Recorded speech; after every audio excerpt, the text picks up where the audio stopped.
교수님, 근데 이 정확히 어떤 사람들을 황관에 선출하는 거예요? 쉽게 말해서 황관은 조선으로 따지면 내시와 비슷한 벼슬이다 이렇게 생각하면 됩니다. 약간의 차이가 있다고 하는데 중국의 황관, 조선 내시의 차이점은 이 내시들은 이 고한을 거세하고 음경이 있었다고 한다면 황관은 둘 다 거세했다고. 근데 그걸 거세하는 이유는 뭐예요? 혹시 정확히?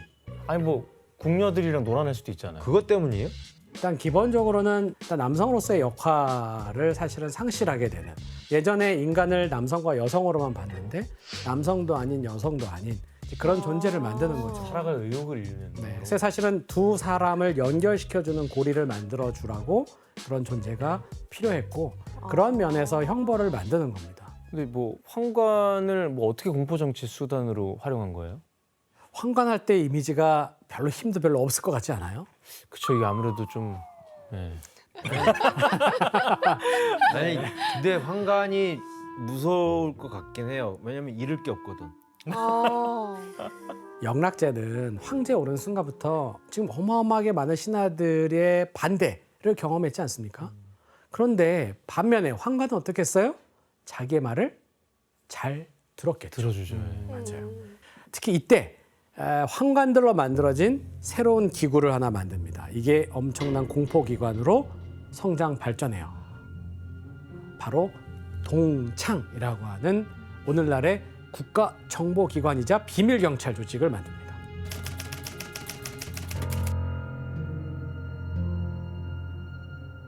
그렇다면 동창의 주요 임무는 뭐였을까요? 밀고. 감시 아니에요? 감시. 밀고, 감시. 맞아요.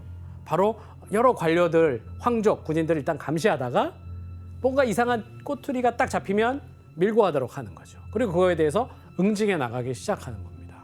뭐 겉에서 볼 때는 약간 비서처럼 보이지만 그게 아니에요. 스파이 같은 그냥 거죠. 완전 자, 이렇게 황제의 허가만 받으면 체포할 수 있는 권한, 신문할 수 있는 권한이 생기니까 동창은 황제 이름으로 정치적인 적들을 가두고 여러 벌, 가죽을 벗기거나 목을 베는 형벌의 고문까지 했어요. 이렇게 해서 훗날 이 동창은 원래는 아주 작은 황제의 비밀 비서기구였다가 최고의 권력기관까지 성장해 나갑니다. 그러니까 조정의 대신들은 황제에게 꼼짝 못하고 오로지 황제의 많이 절대 권력을 차지하는 구조로 점점점 바뀌게 되는 거죠. 그러니까 마국진 씨 지금 선생님 말씀 들어보니까 당시 동창이 엄청난 권력자네요. 네, 그러니까 사실 지금 말하면 정말 뭔가 국가정보기관으로 완전히 이렇게 활동을 했는데 국내, 그러니까 내부에 있는 이런 감시만 하는 것이 아니라 주변 국가까지 이런 뭔가 간첩, 스파이 같은 것들을 확연을 했다고 해요. 국가라 네. 하면은 뭐 그렇죠. 우리나라도 포함되는 거 아닌가? 정확하죠. 네. 대표적인 나라가 우리나라. 그리고 아까 얘기를 했던 것처럼 바로 사실 의심쩍은 사람들은 체포를 해서 형벌을 내리기 때문에 그 당시에 굉장히 많은 고문들도 있었다고 하는데요. 그 중에 고문 중에 하나가 이름이 붉은 자수 신발이라는 게 있어요. 네. 알 것 같아. 작은 신발인가? 저 신발이 철로 만든 저런 쇠로 만든 저 신발을 불구덩이에 이제 태운 다음에 완전 시뻘걸 때, 그러니까 막 붉은색일 때 이제 사람이 직접 신게 하는 거죠. 그러고 이제 사실 체약한 사람들은 저걸 신자마자 바로 직사하는 분들도 있고 아니면은 정말 장애를 앓고 평생 그렇게 보내시는 옛날에 분들도 진짜 잔인했다.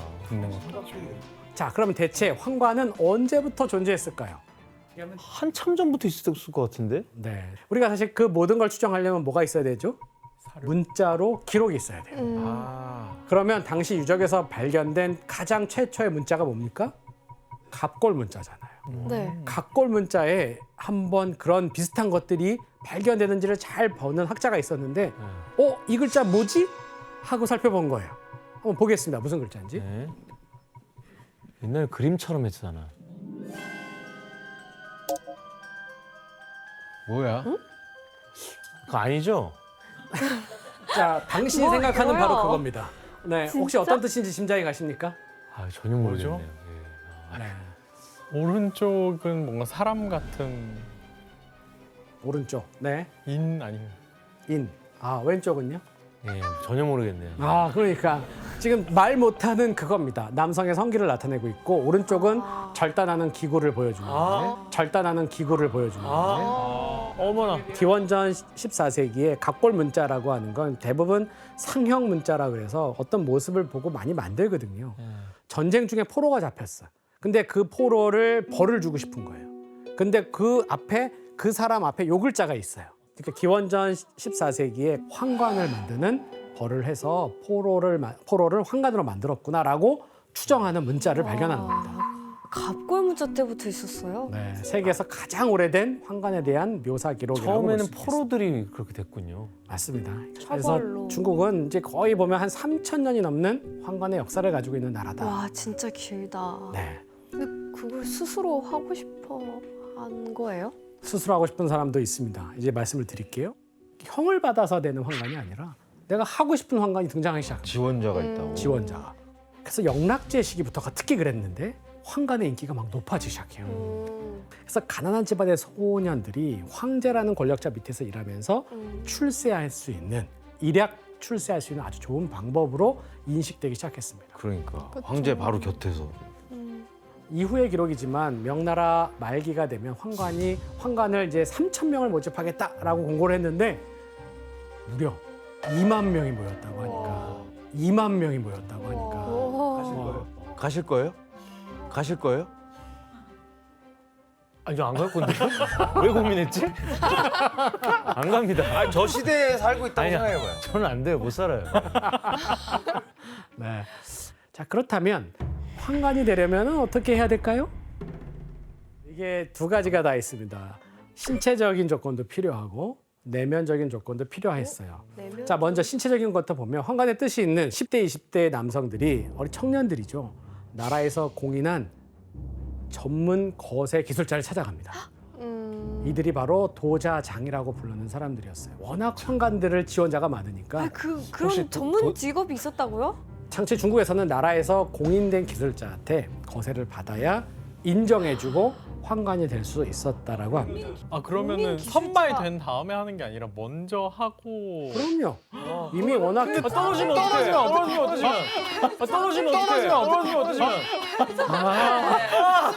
딴 것도 떨어졌는데 너무 좋아. 이게 갈보 선발된 다음에 하는 게 아니라. 너무 이건 속상하다. 처음 듣는. 2만 명. 자, 이제 한번 황관에 거세하는 장면을 저희가 사진으로 좀 보도록 하겠습니다. 저건 실제 사진이에요? 저건 실제 사진이에요? 네, 오른쪽 거. 실제 사진입니다. 자, 이제 왼쪽 사진은 황관의 거세 장면을 베이징에 가보면 워낙 중국은 황관이 많아서 황관 박물관이 있다고 그래요. 거기서 재현한 모습이고 오른쪽은 청나라 시대의 황관의 실제 사진의 모습입니다. 어떡해. 쟤는 애기 같은데? 10대는 10대. 네. 자, 기록에 따르면 시술을 원하는 자가 수술대에 이렇게 딱 눕잖아요. 그러면 도자장이 조수들과 함께 지금 왔어요. 몸을 먼저 압박해서 움직이지 못하게 꽉 잡습니다. 무섭겠다. 마취도 없이.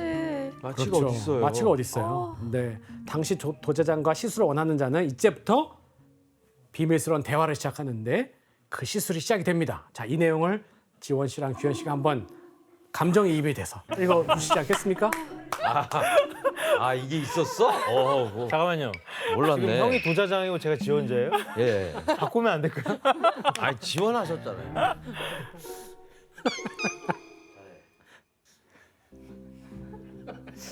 자네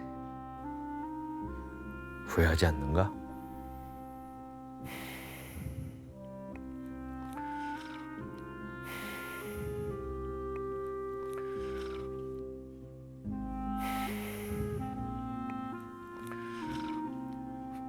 후회하지 않는다. 후회하지 않는다.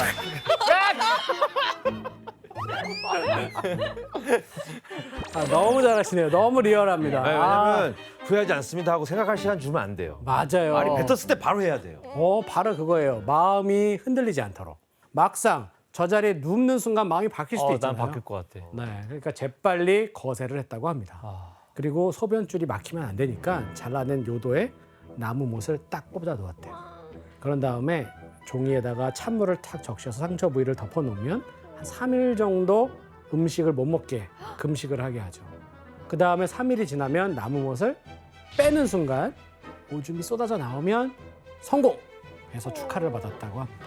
자, 그런데 이 놀랍게도 시술의 성공률이 아주 높았다 그럽니다.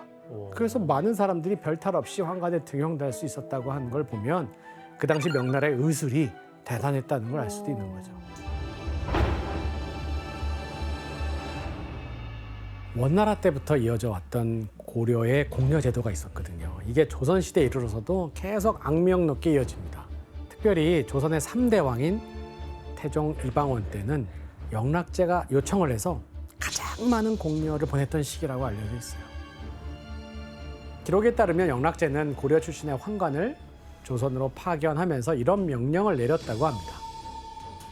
국왕에게 아름다운 여자가 있거든 여러 명을 선발해서 데리고 오라. 이때 천민과 노예를 제외한 일반 13세에서 25세 이하의 양가의 처녀들이 선발 대상이었다고 해요. 각지에서 모인 조선 처녀들이 모입니다. 어디로 모입니까? 경복궁에 모이는 거죠. 그러고 뭘 하냐면 영락제, 명나라가 보낸 영락제가 보낸 환관 사신에게 심사를 받는 거예요. 하지만 이때 원하는 여성들이 있었겠어요? 내가 명나라로 가겠다? 없는 거죠. 이렇게 안 가려고 했지만 그럼에도 불구하고 영락제의 조선 처녀 요구는 계속되었다고 합니다. 자, 그리고 이때 조선의 공려 중에 영락제의 총애를 받아서 착착 올라가서 비빈까지 오른 인물이 있었습니다. 바로 권현비라고 하는 여인입니다. 그녀는 조선의 공려 가운데 첫 번째로 선발되어서 중국의 환관을 따라 북경으로 들어간 여인이었는데 당연히 아주 미인이었겠고 성품도 훌륭했다고 알려져 있어요. 자, 그녀에 대한 기록이 좀 남아있는데 규현 씨가 좀 읽어주시겠습니까? 황제께서 권현비의 피부색이 하얗고 온순한 것을 보고 그 재주를 물었다. 권현비가 가지고 있던 옥퉁소를 불자 크게 기뻐하며 권현비를 여러 여인들의 위로 뽑았고 한 달이 지나 후궁에 책봉하였다. 현비 권씨의 아름다움과 퉁소를 잘 부는 것을 총애하자 궁중에서 앞다투어 모방하였다. 영락제는 그녀를 굉장히 총애했잖아요. 그래서 현비로 책봉이 되어서 이름이 권씨니까 권현비 이렇게 불렸던 거예요. 그러니까 서열로 따지면 현비는 황후 아래의 정일품에 딱 해당하는 여성들 가운데서는 서열 2위, 넘버 2였던 거죠. 심지어는 이제 황후가 죽었어요. 하지만 영락제는 황후가 죽은 다음에 새로운 황후를 들이지 않았거든요. 그러니까 황후가 궁궐에 사는 일은 다 누구한테 가냐면 권현비에게 넘어갔던 거죠. 와, 그러면 조선에서 온 사람이 거의 넘버1 지위까지 올라간 거네요. 맞아요. 그래서 당시 조선 출신 여인이 당시에 의식주와 관련된 모든 거를 그녀에게 맡겼기 때문에 영락제가 자금성에 거의 안중이 된 거나 다름이 없다. 이렇게 평가가 가능합니다. 진짜 좋아했나 보네. 네. 그런데 영락제는 북쪽의 몽골을 정벌하기 위해 막 대평창을 벌치는 과중에도 권현비를 데려갔다가 문제는 돌아오는 와중에 권현비가 정벌에서 병을 얻어서 갑자기 죽게 됩니다. 죽으면서 권현비가 토해낸 한마디가 그냥 역사서에는 다시는 폐하를 모실 수 없게 되었구나라는 거였어요. 그때 권현비가 숨을 거두게 되자 슬픔을 가누지 못해서 말을 할 때마다 거의 눈물을 막 머금고 탄식을 했다, 말을 제대로 못했다 이런 말이 있었다고 합니다. 그런데 권현비가 죽었잖아요. 병으로 죽었어요. 4년 뒤에 자금성에 갑자기 예상치 않은 피바람이 붑니다. 왜죠? 바로 권현비의 죽음이 병사가 아니라 독살 사건으로 드러났기 때문이에요.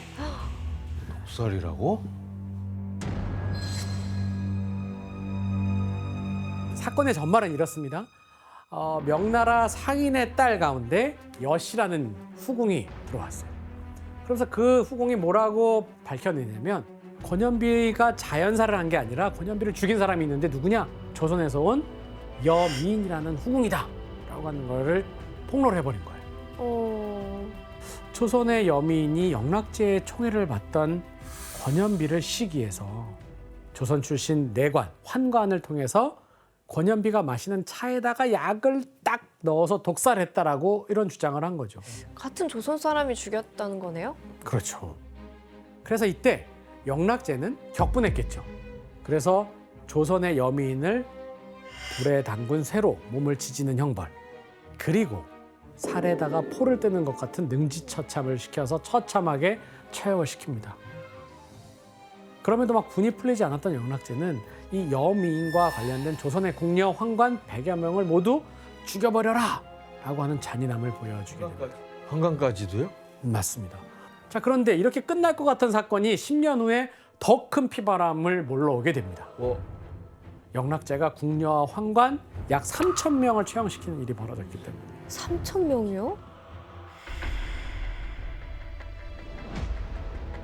자, 당시 이 자금성에는 명나라 상인, 아까 얘기했던 누가 있다 그랬죠? 무슨 씨? 여씨. 여씨가 있어요. 근데 비슷한 성을 가지고 있는 궁녀 어씨가 있었어요. 이 둘이 동성 연애를 하다가 발각이 되고 심지어 환관과 간통을 한 사실이 알려진 거예요. 이게 영락제의 귀에 들어갔겠죠. 그래서 이 두 여인은 근데 너무 아꼈기 때문에 영락제가 약간 좀 모르고 넘어가 주려고 했다고 해요. 그런데 이 두 여인이 혼자 지레 겁을 먹은 거예요. 그래서 스스로 목을 메고 죽습니다. 영락제 입장에서 볼 때는 이건 뭐지? 내가 눈을 감고 넘어가 주려고 했는데 죽어버리자 분노하기 시작합니다. 그래서 영락제는 이거 사건에 뭔가 배후에 뭐가 있어라고 생각하고 명나라 여씨의 측근들인 여종들을 불러다가 고문을 하기 시작하죠. 그러니까 그때 여종들의 입에서 뜻밖의 진실이 드러납니다. 당시 명나라 여씨가 이 조선의 여미인이 권현비를 독살했다고 증언했는데 이게 거짓이었다는 거죠. 뭐 여씨가 여미인을 모함한 거였던 거예요? 맞아요. 사실 확인도 안 하고 그렇게 죽이네. 와. 그래서 자금성에는 이 엄청난 혼란스러운 상황이 벌어진 거예요. 그렇다면 이런 내용을 듣게 된 영락제는 어떻게 했을까요? 다 죽여라. 맞습니다. 명나라 여씨의 시녀들을 혹독하게 고문하고 그 입에서 나오는 모든 사람들, 관련된 자들을 하나하나씩 잡아다가 죽이기 시작합니다. 와. 시녀들은 혹독하게 막 고문이 나오니까 아무 사람이나 그냥 막 불기 시작했고 억지 자백을 통해서 받아낸 모든 사람들을 숙청시킨 사람이 자그마치 2,800명이 이때 죽어나갔던 거죠. 이렇게 영락제가 약 3,000명의 궁녀와 환관을 학살하면서 그의 광기가 폭발한 이 사건이 아까 두 여인의 성씨가 뭐였죠? 여씨. 그래서 어여의 난이라고 부르고 있습니다. 야, 여윤 씨 저 때 당시 딱 자금성 분위기 엄청 공포스러웠겠네요. 맞아요. 영락제는 자금성에서 이런 불미스러운 일이 일어나면 어떻게 되었는지 이제 본보기를 보여줬다고 합니다. 이때 영락제의 폭주를 본 그런 사람들은 이제 두려움에 벌벌 떨면서 자신에게도 그런 불똥이 튈까 이렇게 걱정을 하면서 모두 이 일에 대해서 다 입을 닫았다고 해요. 그런데 이 자금성의 잔혹사는 여기서 끝이 아니었습니다. 사건이 있고 며칠 후에 자금성에는 엄청나게 큰 불이 났어요. 사료에 따르면 자금성 상공에 갑자기 막 비구름이 막 몰려오더니 번개가 떨어집니다. 그리고 태화전, 중화전, 보화전이 순식간에 불길에 휩싸여서 불바다가 돼버립니다. 진짜요? 결국 자금성의 화재 사건 이후에 영락제에 대한 백성들의 신뢰는 크게 흔들리기 시작하고 이때 마침 남경 출신의 관료들은 북경천도 문제가 있습니다. 자금성 건축 너무합니다. 정화의 대원정 이렇게 사치스러운 일을 하니까 국가의 재정이 다 바닥났지 않습니까? 라고 하면서 영락제를 공격하기 시작했습니다. 실제로 당시 영락제가 벌인 거대한 사업들로 백성들은 세금이 많아져서 막 허리가 휘었고 지방에서는 홍수가 나고 전염병이 돌고 민심이 점점 흉흉해졌죠. 결국 영락제는 자신이 벌인 일들에 대한 부담감이 막 있는 대로 있는 상태에서 건강이 악화됐죠. 몽골의 전쟁을 나갔다가 돌아오는 길에 1424년 7월 65세의 나이로 파란만장했던 생을 마감하게 됩니다.